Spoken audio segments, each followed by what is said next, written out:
Game of Thrones Q Edition, Chapter 5, The Maniac Minotaur of Metropolis, from whatcomesnextforyou.com. With your bard from the north, Canadian psychic medium, Tracey Milne. Greetings, friends. When last we left our band of heroes, the King of Trumpets and the Queen of Possibilities and their brave troops had just survived an attack by one of his faithful men turned mole and an ancient fire-breathing dragon known as Loki Pie, controlled by the Spider Queen. Now, safe at the Viking castle in the clouds, our heroes were preparing to turn in for the night when one of their scouts burst through the door and into the great hall.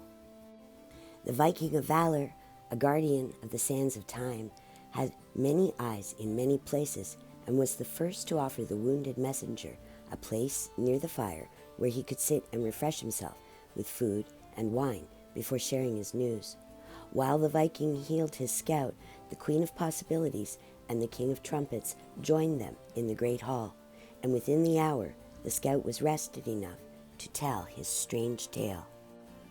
He had just returned from a secret mission for the Viking in the port town of Metropolis, using the cloak of invisibility the Viking of Valor had given him to successfully sneak his way into the town undetected and find a safe spot to watch from outside the fortress of frozen time.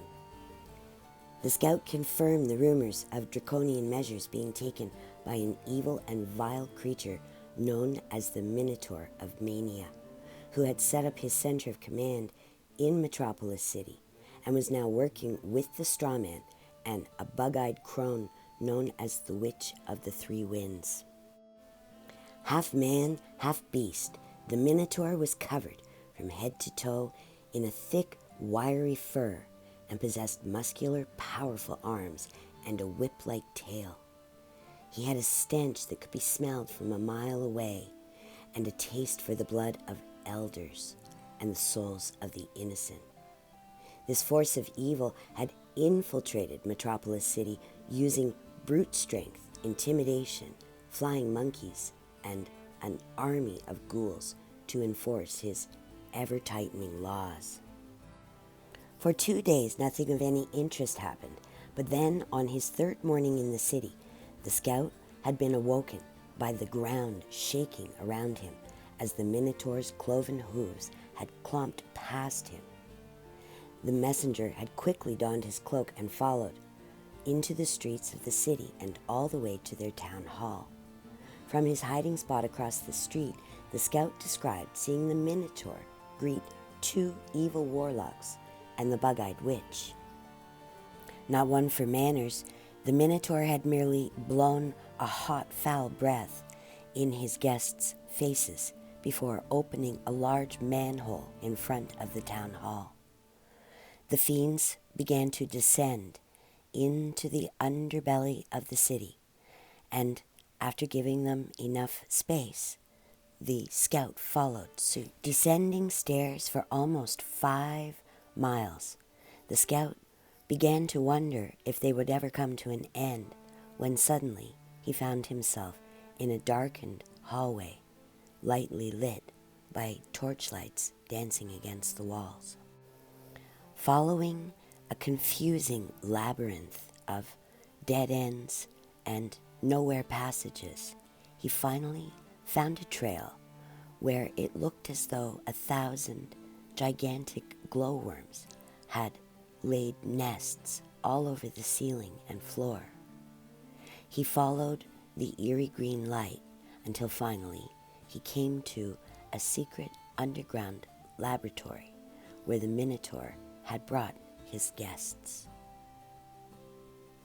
Drawing a map while he spoke, the scout described a laboratory, a dreadful place, with cauldrons hanging in the air, bubbling with some kind of foul brew that smelled like a fish market on a hot day.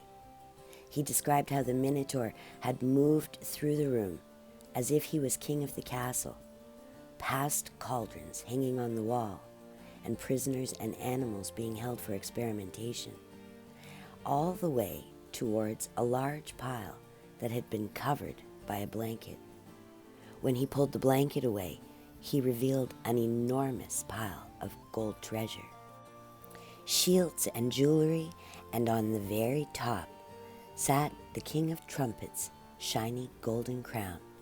These thieves had taken everything that they could get their hands on, and the scout described the way that the Witch of the Three Winds had actually croaked when she saw the golden glow of the stolen treasure before her. Whining boastfully, she claimed that she had kept her end of the deal with the Minotaur by bringing the wizards, and she started to demand to know why they were all there.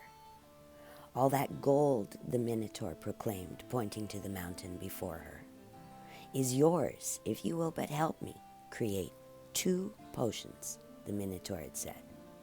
One I wish to have cause physical illness, and the other I wish to use to deliver a tracking technology that your wizard friends here are so famous for using in anything and everything they touch. What you are asking of us, we can do, chimed the wizard from the north, pocketing a gold coin when he thought no one was looking. A thief by nature, he used magic and trickery to make his way through the world.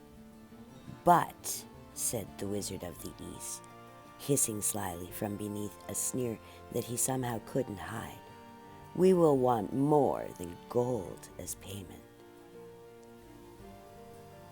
Well, how about once I have the people under control, I will be willing to keep half for the Spider Queen's army and give you the other half to do with as you please, mumbled the Minotaur. We can easily conquer every kingdom under the King of Trumpets' protection with my plan, until there is no one left for him to protect, the Minotaur said, foaming at the mouth. Remember, I don't just want to take his crown.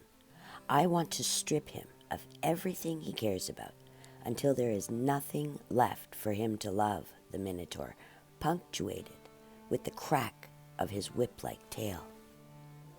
Seeing he had upset his guests, the Minotaur changed approach, softening his voice and laughing falsely as he moved to one of the test subjects in the cage scattered across the room. Just think of it, friends, the Minotaur said jovially. We can rule the world together and live like kings and queens, he said, throwing his head back and laughing. We'll have enough money to buy 1,000 golden palaces and keep 1,000,000 mindless slaves.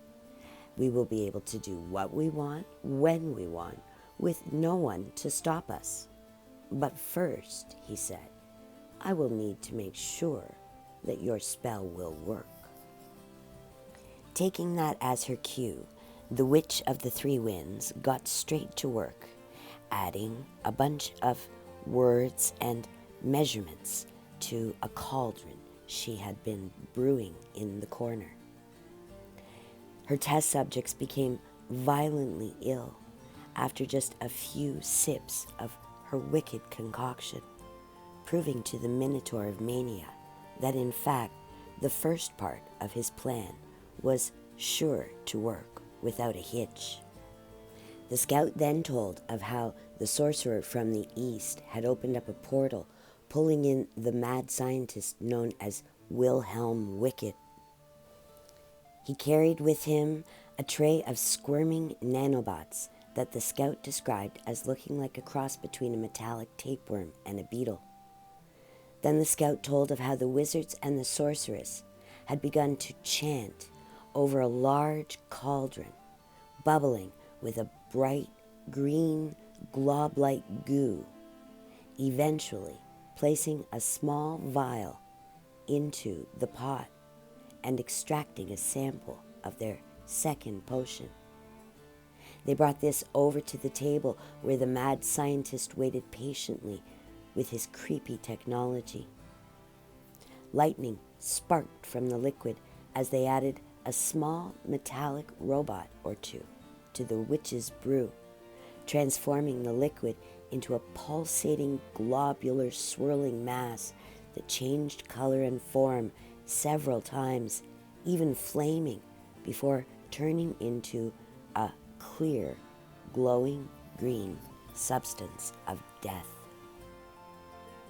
With their second potion now ready, the fiends filled several sharp needles made of giant cobra fangs, which they then forced into their test subjects' arms, testing both men and women, old and young.